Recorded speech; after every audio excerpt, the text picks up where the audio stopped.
Il y a des duos qui prennent leur temps. Celui-ci a décidé que le vôtre valait mieux que ça. Francis Gosselin et Isabelle Perron. C'était hier la fête nationale du déménagement au Québec.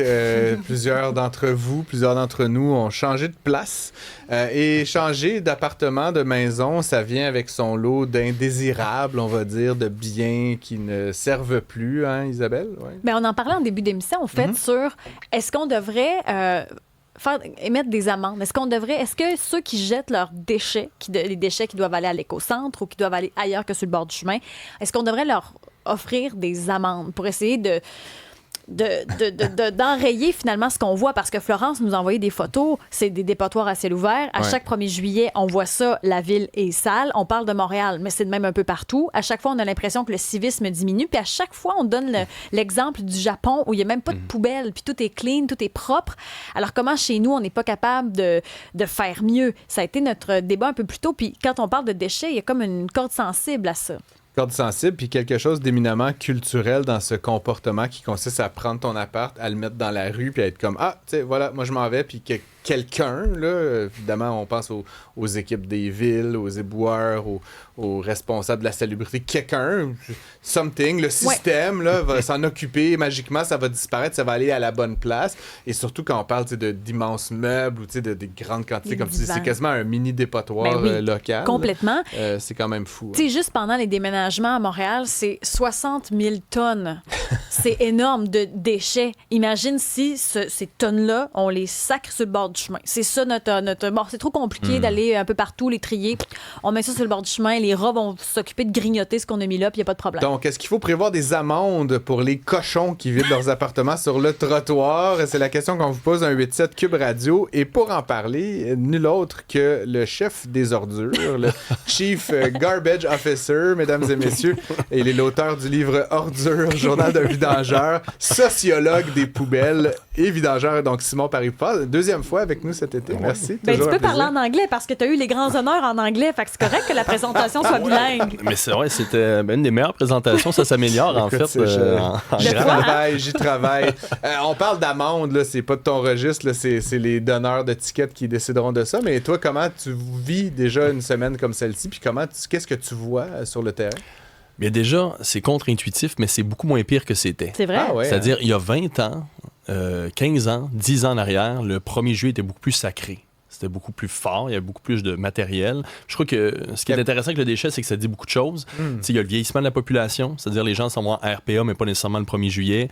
Les campus universitaires qui se vident à des moments qui ne sont pas le 1er juillet. Il va y avoir l'augmentation du coût des logements depuis la pandémie. C'est-à-dire le 1er juillet n'est pas exactement ce qu'il est, mais pour ceux qui continuent à faire ce qu'ils font, ça n'a pas changé.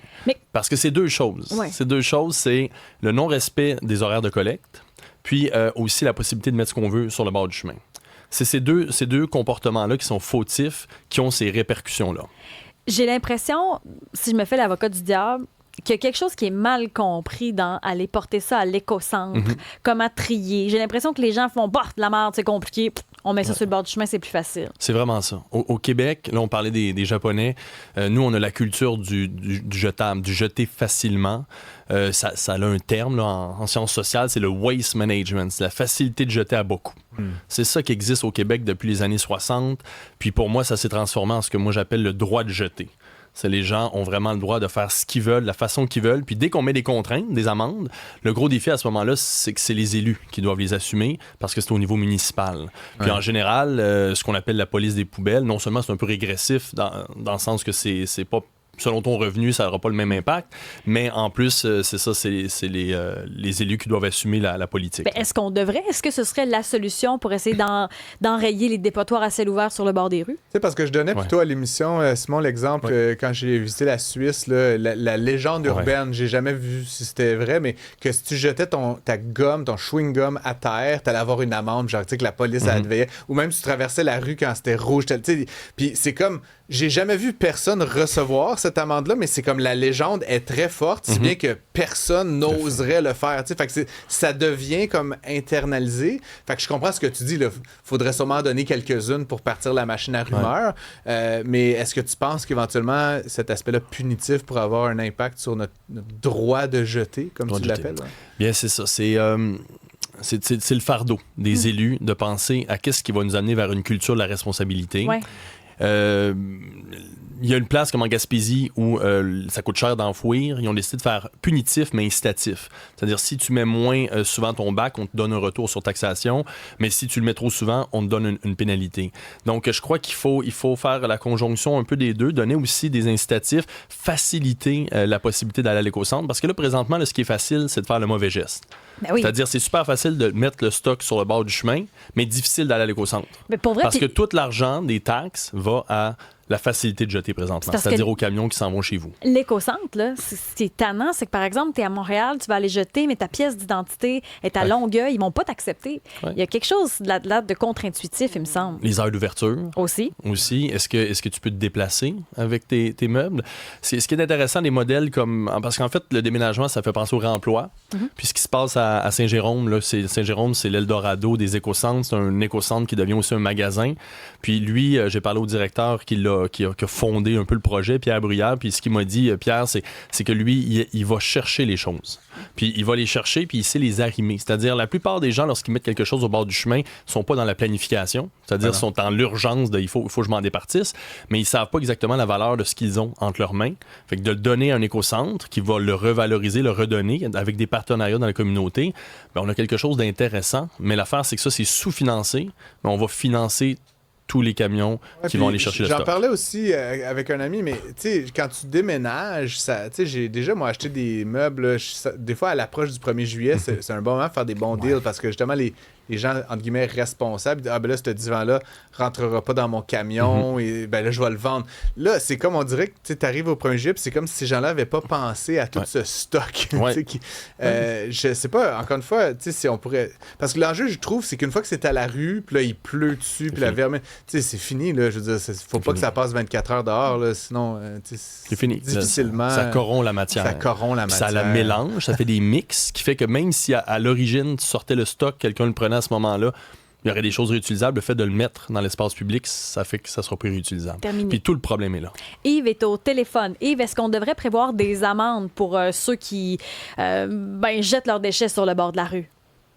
Oh, l'idée est intéressante, mais trouve le coupable. Oui. Si c'est un immeuble qui a 12 logements, c'est lequel qui a mis tel déchet? C'est pas capable. Puis je vais me donner une expérience que j'ai vécue. Là.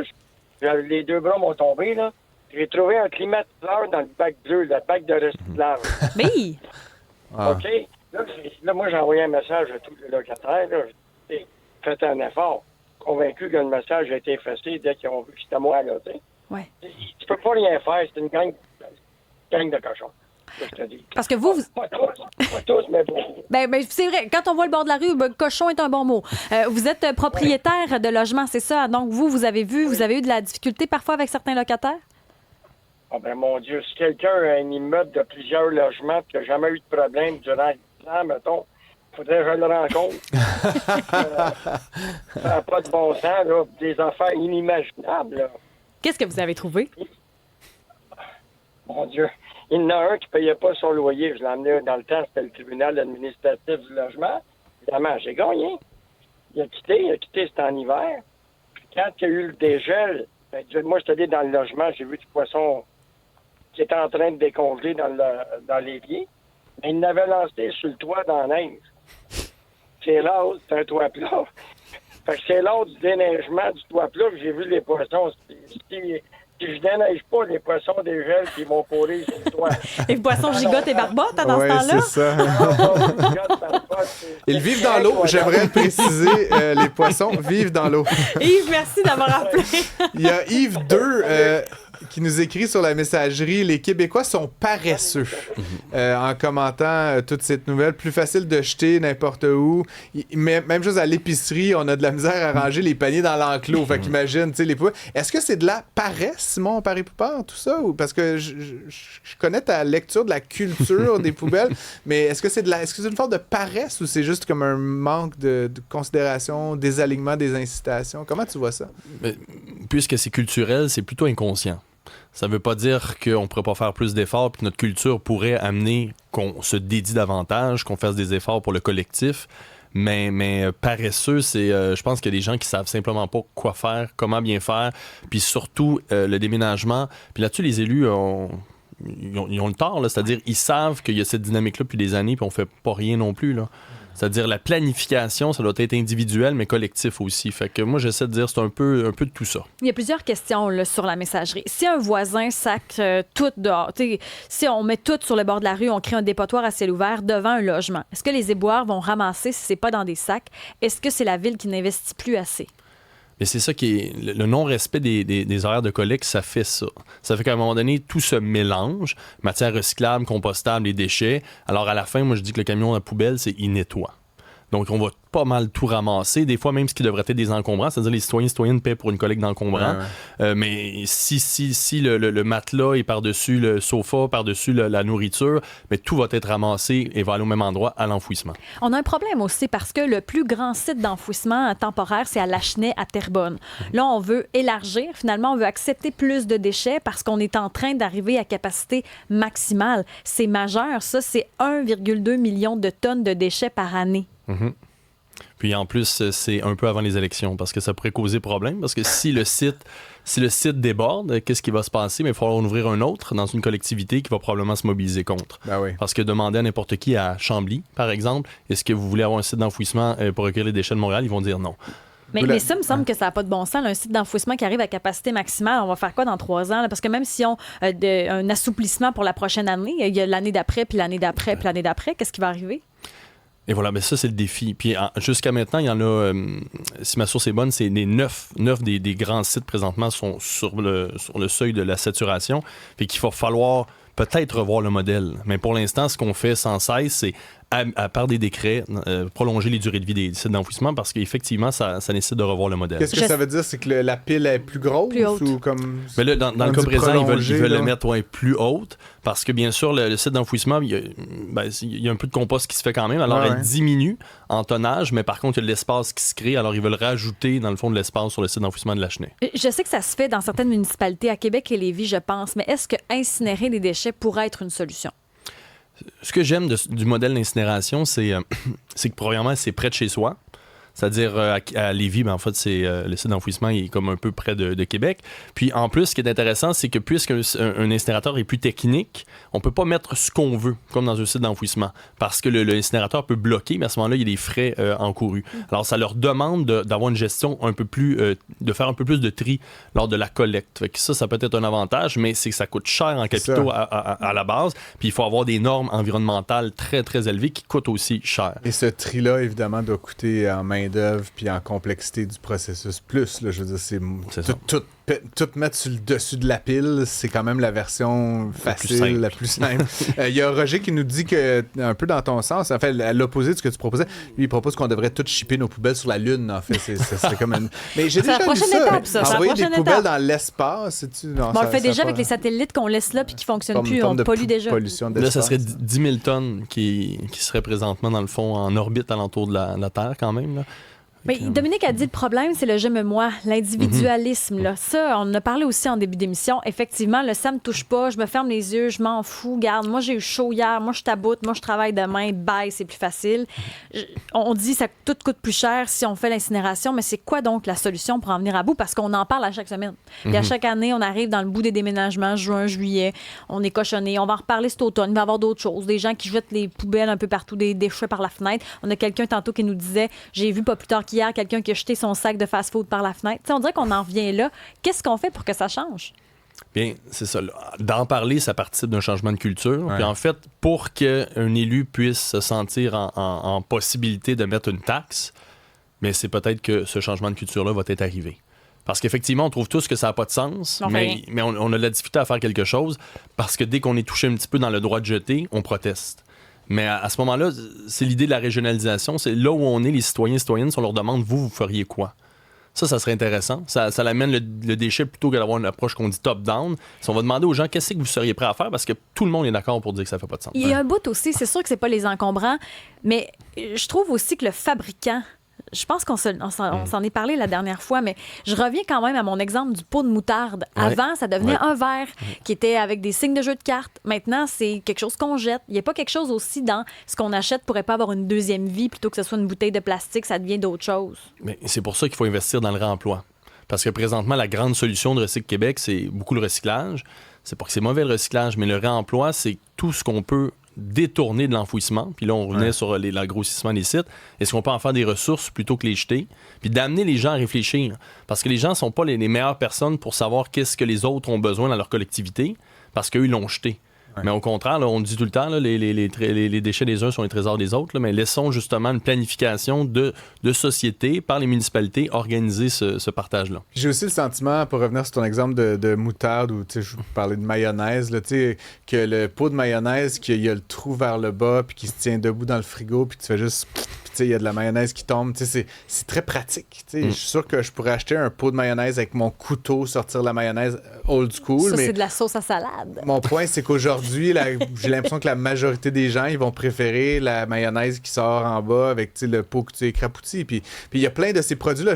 Récemment, j'ai commandé un truc sur Internet, là, un équipement électronique. Ça venait avec tellement d'emballage, mais il est arrivé intact. Il n'était pas brisé. C'est sûr que si c'était juste mis dans le fond d'une boîte, une fois sur deux, il arriverait tout cassé.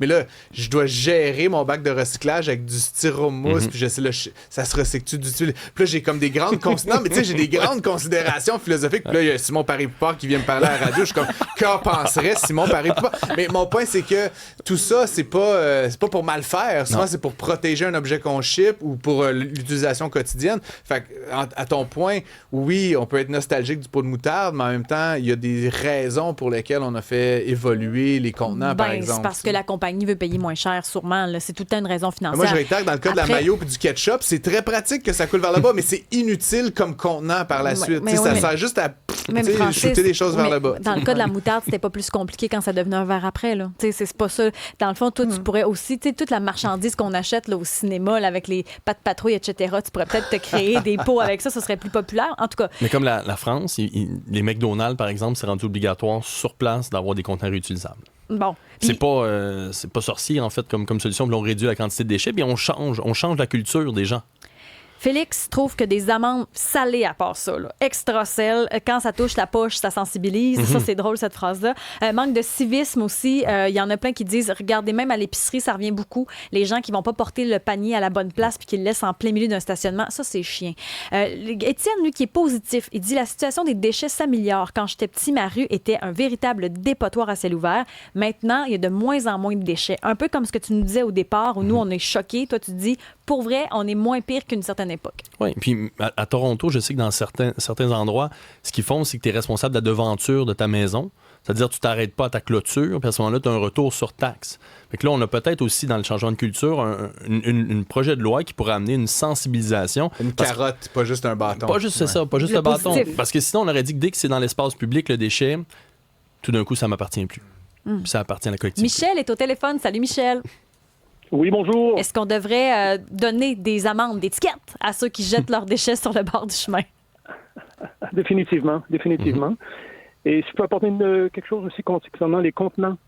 Je consomme uniquement les contenants que j'achète de la nourriture dans des petits contenants plastiques et je n'arrive pas à les récupérer à cause des collants, des appliqués qui sont dessus qu'on n'arrive pas à enlever complètement. Et à certains moments, j'ai réussi à enlever complètement l'étiquette et je pouvais à ce moment-là récupérer mon contenant plastique.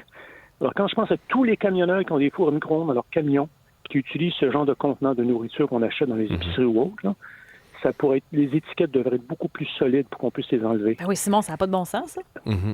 Et une autre petite chose, j'ai remarqué que le savon que j'achetais autrefois chez Rona, le savon, là, j'ai remarqué que certains savons, ça nous prend 2 à 3 fois plus d'eau pour l'éliminer de nos mains. Il y a des savons qui sont, je sais pas qu'est-ce qu'ils font, qui collent plus après les mains, je sais pas. Il y en a d'autres qui s'éliminent beaucoup plus rapidement. Ça, je pense que ce serait bon point. important d'y voir aussi pour l'économie d'eau. Merci d'avoir mentionné ça. Merci beaucoup, bonne journée. Qu'est-ce que vous répondez à votre honneur? Bien, moi, je trouve que dès qu'on met des contenants emballage imprimé, là, c'est ça la modernisation de la collecte, on devrait avoir l'obligation dans notre parcours scolaire d'aller visiter un centre de tri. Ah ouais. Moi, j'ai pour fait savoir, ça. bon, fou. Et voilà, pour savoir exactement ce qui en revient. Qu'est-ce qu'on peut mettre, comment, de quelle façon, parce que c'est riche en détails. En visitant un centre de tri, moi, ça m'a découragé à recycler. Et voilà. Ben c'est bon, ça veut dire que ça nous amène vers la déconsommation. Mais c'est à quoi bon? De toute façon, ils ont perdu le contrôle. Ou la déconsommation ou une certaine pression politique. Ou, ça change en tout cas notre regard sur la chose. Puis une autre affaire, parce qu'il parlait des étiquettes, puis là, j'aurais voulu le questionner, Michel, merci d'ailleurs d'avoir appelé, mais sur les fameuses étiquettes collées sur le plastique, je me suis passé une réflexion avec ma famille. On fait du jus de pomme. Bon, tous les ans, on fait juste presser des pommes. Ça fait du jus. Ben, ça se dit bien, je trouve. Ça se dit bien, puis il est délicieux, il n'y a aucun additif, c'est malade. Bon. Donc, sauf on en attend cet automne. Je vais t'en emmener. Ce que j'ai réalisé, puis on achète nos propres bouteilles, puis je les lave, puis je les ramène, puis on réutilise les mêmes. C'est juste nous, là, c'est vraiment pour la famille. J'en donne à l'occasion aux voisins. Mais ce que j'ai réalisé, et ce que j'avais jamais pensé comme à l'échelle, là, parce que, tu sais, on fait quand même 500 bouteilles, mettons, c'est que pour rincer ma bouteille d'eau, ça me prend au moins autant de quantité de jus, sinon plus, pour la laver. Fait qu'ultimement, si je fais, mettons, 500 litres de jus, ça va prendre 700 litres d'eau pour laver la bouteille. Fait que c'est juste... Moi, c'est ma petite quantité à moi, mais imagine ça à l'échelle de tout le monde qui boit du jus. Là, fait enlever l'étiquette sur une bouteille en plastique, si ça te prend 14 litres d'eau chaude, tu comprends? Peut-être que c'était mieux de l'incinérer. Tu comprends ce que je veux dire? Oui. On pense pas à ça parce que l'eau, elle sort de la champlure, puis elle est chaude, puis on voit pas toutes les métriques, mais ultimement, puis 14 savons, puis frotter pendant 22 minutes, il y a quelque chose d'un peu absurde, des fois, de lutter pour le déchet ou le recyclage. Je sais que pour les provinces de l'Est, lorsque le recyclage a été implanté, bien avant nous, souvent il y avait la pratique, là, on fait la vaisselle, puis ensuite l'eau sale sert à rincer les contenants. Fait que ça peut déjà être une bonne utilisation, mais il faut que ça s'ancre dans des habitudes qu'on n'a pas tellement. Puis d'ailleurs, pour le compost aussi, on a besoin aussi, je pense, de soutien ou d'aide là-dessus. Les municipalités pourraient s'investir là, pour essayer de voir c'est quoi les meilleures pratiques. Bien, c'est parce que du compost, c'est obligatoire dans certaines municipalités, mais pas dans d'autres. Donc ça, c'est un bon point. Et l'autre affaire, moi, récemment, j'ai eu une semaine pour essayer des produits de boîte où ils t'apportent ta nourriture. Là, les compagnies, on les connaît, là, tu as une semaine de repas, tu as déjà tes ingrédients. Ce que j'ai réalisé avec ça, c'est à quel point il y a du plastique, de l'emballage, c'est fou. Puis beaucoup de monde achète ça. Puis je comprends parce que tu économises du temps, puis parce que c'est simple. Puis si on n'est pas bon en cuisine, tous les ingrédients sont là, mesurés, pesés. Ton saumon, il est déjà coupé. Fait que je le comprends pourquoi. Mais moi, j'ai fait le saut à voir combien il y a de déchets là-dedans. Parce que ça coûte pas cher encore. D'enfouir, c'est-à-dire enfouir coûte pas cher. Le recyclage, on l'a vu avec la modernisation, les prix ont explosé, mais tant aussi longtemps que ça ne coûte pas cher, et par les citoyens et citoyennes de mettre dans l'espace public, mais nous aussi, coûte pas cher d'enfouir, il n'y a pas vraiment d'incitatif là, à changer le modèle. Donc, mettre un prix, si Cube Radio était une démocratie, je pense qu'on serait élu avec notre projet d'amende. Simon Paré-Poupard, ça va nous coûter cher à la fin de l'année. Je te nommerai ministre des ordures, si tu veux bien, dans ce nouveau gouvernement. De l'environnement, mettons. Ça s'améliore sans cesse, tant mieux. Je rappelle que tu es auteur du livre Ordures, journal d'un vidangeur, sociologue des poubelles. Merci d'être revenu à l'émission. C'est toujours un plaisir. Merci.